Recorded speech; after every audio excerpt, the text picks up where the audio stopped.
Hello，大家好，我是卡车李哥，又加水了，到昆摩公路大风垭口这边，号称魔鬼公路，又在加水。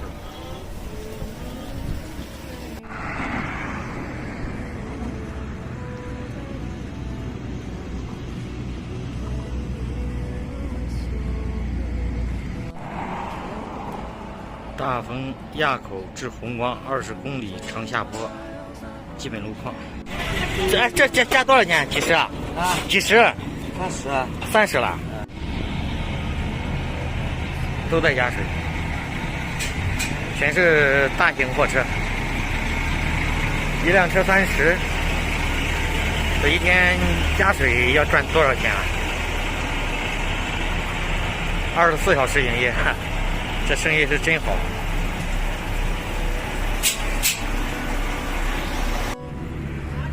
好大的山，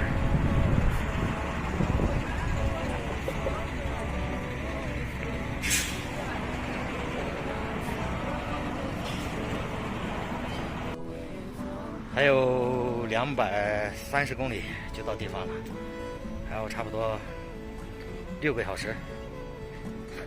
这期视频就分享到这。如果喜欢李哥，请帮吕哥转发、评论、加关注，谢谢，拜拜。